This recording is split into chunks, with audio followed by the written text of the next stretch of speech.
Welcome back to my channel मेरे प्यारे बच्चों। और कैसे हो मेरे बच्चों? जो टॉपिक पढ़ाया था पढ़ा था कि नहीं पढ़ा? ठीक है, चलो पूरी उसी 100% जोश के साथ आपकी मैम आपके पास फिर से वापस आ गई है एक नए टॉपिक के साथ, एक नए वैल्यूशन के साथ। ठीक है ना? चलो फुल एनर्जी के साथ स्टार्ट करते हैं अपना नया topic, divergence and curve. Start करते हैं अपना topic, divergence of a vector point function and curve of a vector point function. मैंने दोनों को साथ में इसलिए लिखा है क्योंकि दोनों में बहुत माइनर सा डिफरेंस है। ठीक है ना? तो वो आप उसको कोरिलेट कर पाएंगे। इसके पहली क्लास में मैंने ग्रेडियंट पढ़ाया था, अगर ग्रेडियंट याद होगा दैट मीन्स पार्शियल डिफरेंशिएशन। ठीक है, अब आपको कंफ्यूजन ना रहे कि डाइवर्जेंस क्या है, कर्ल क्या है, तो एक चीज ध्यान रखना, डाइवर्जेंस का D that means dot product, जो कि आप पढ़ चुके हैं फिजिक्स में। ठीक है ना? और यहाँ पे सी मीन्स क्रॉस प्रोडक्ट। याद आएगा? अब याद रहेगा ना? D for dot, C for cross। ठीक है, dot product that means I dot I1, J dot J1, K dot K1। That means अगर आप डाइवर्जेंस ऑफ F या कोई भी फंक्शन को फाइंड करेंगे, दैट मीन्स डेल की वैल्यू मैंने बताई थी,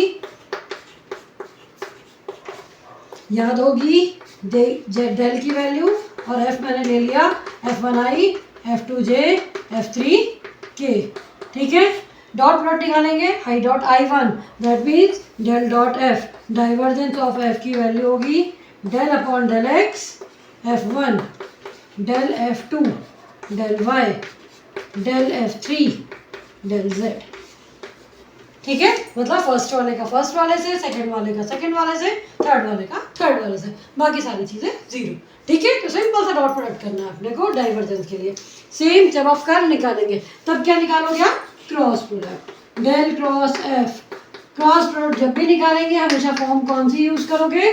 मैट्रिक्स वाली, del upon del x, del upon del y, del upon del z. F की वैल्यू F1, F2, F3 पहले भी बता चुकी थी, फिर से एक बार बता देती हूँ।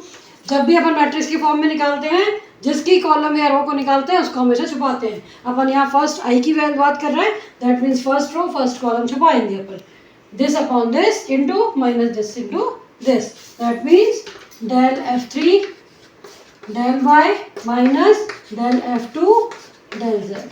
ठीक है, minus of J second row second column, del F3 del X minus del F1 del Z, plus K में del F2 upon del X minus del F1 del Y. ठीक है, उम्मीद करती हूँ दोनों का डिफरेंस समझ में आया होगा। Divergence that means dot product, curl that means cross product. चलो स्टार्ट करते हैं एक क्वेश्चन। चलो देखो, आपको क्वेश्चन दिख रहा होगा स्क्रीन पे। If r vector is xi plus yj plus zk, then prove that first is divergence of r vector is 3 and curl of r vector is 0। मैं तो सॉल्व कर ही रही हूँ, बट आप अपने क्वेश्चन कॉपी में स्टार्ट करिए। आपको याद होगा कि फिर से मैंने क्या बताया था, divergence of r that means simple, first का फर्स्ट से, सेकंड का सेकंड से, थर्ड का थर्ड से। डेल की वैल्यू पुट करिए, आर की वैल्यू पुट करिए। ठीक है, अभी मैंने सिंपल किया। अब देखो, फर्स्ट का डिफरेंशिएशन फर्स्ट, मतलब x का x के रिस्पेक्ट में क्या आएगा? 1, y का y के रिस्पेक्ट में अगेन 1, प्लस है तो प्लस, z का z के रिस्पेक्ट में 1 plus 1 plus 1 3। First part is proved. ठीक है ना? सेकेंड पार्ट, अब क्या निकालना है आपको? कर्ल मतलब del cross r i j k, del upon del x, del upon del y, del upon del z, x y z. आपको देख के ही समझ में आ जाएगा मेरे प्यारे बच्चों कि इसकी वैल्यू 0 कैसे आएगी। ये देखो, y का z के रिस्पेक्ट में डिफरेंशिएट होगा 0, z का y के रिस्पेक्ट में होगा 0। सेकंड को छुपाओ, x का z के रिस्पेक्ट में होगा 0, z का x के रिस्पेक्ट में होगा 0। थर्ड छुपाओ, x का y के रिस्पेक्ट में 0, y का x के रिस्पेक्ट में 0, मतलब सारे कोफिशिएंट 0। Answer is 0। ठीक, मुश्किल से 2 या 3 लाइन के क्वेश्चन है, बट हमें मेन क्लियर होना चाहिए हमारा डाइवर्जेंस क्या होता है और कर्ल क्या होता है।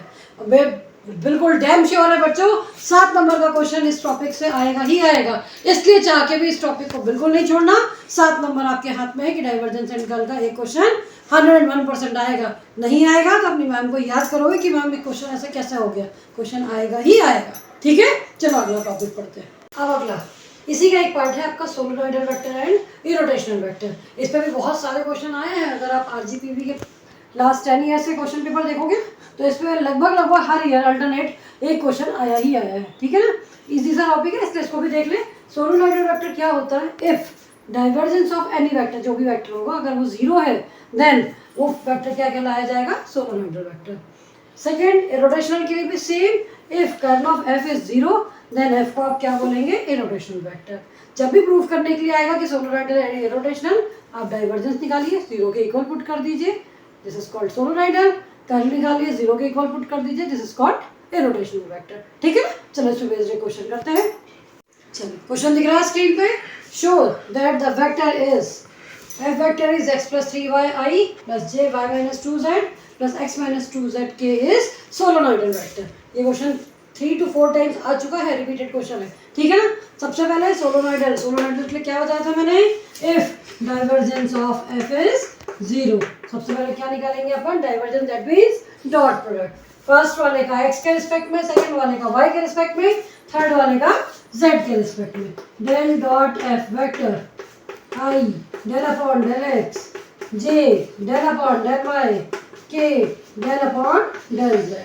ठीक है, value x plus 3yi plus j y minus 2z plus k x minus 2z। ठीक है, अब आप इधर देखिए, फर्स्ट वाले का फर्स्ट वाले के रिस्पेक्ट में, that means del upon del x का किसके रिस्पेक्ट में करोगे बेटा? x plus 3y, y का y माइनस 2z। ठीक है, z का x माइनस 2z। ठीक, अब यहाँ बताओ, x का x के रिस्पेक्ट में हो गया 1 0, y का y के रिस्पेक्ट में हो गया 1। ठीक है, z का z के रिस्पेक्ट में होगा क्या आएगा? -2, 2 minus 2 0, 0 आ गया। दैट मीन्स f को क्या बोलोगे आप? Solenoidal vector. 101% की गारंटी है कि क्वेश्चन इस पे बेस्ड आएगा ही आएगा, सो छोड़ना नहीं है। मैं 2-3 क्वेश्चन और प्रैक्टिस के लिए दूंगी। सोलेनोइडल और इरोटेशनल पे जितने क्वेश्चन मैं दे रही हूँ अभी, सारे क्वेश्चन प्लीज ट्राई करना है, बट कमेंट्स बॉक्स में आंसर नहीं आ रहा है, और जब तक आंसर नहीं आएंगे मैम को मज़ा नहीं आएगा। प्लीज़ क्वेश्चन सॉल्व करें और आंसर बताएं मुझे कि क्या आंसर आ रहा है। एग्ज़ाम ज़्यादा दूर नहीं है, जून में एग्ज़ाम्स होंगे, जून के फर्स्ट वीक आपके एग्ज़ाम होंगे। ठीक है ना, तो अभी से प्लीज़ तैयारी चालू कर दें और क्वेश्चन के आंसर बताएं।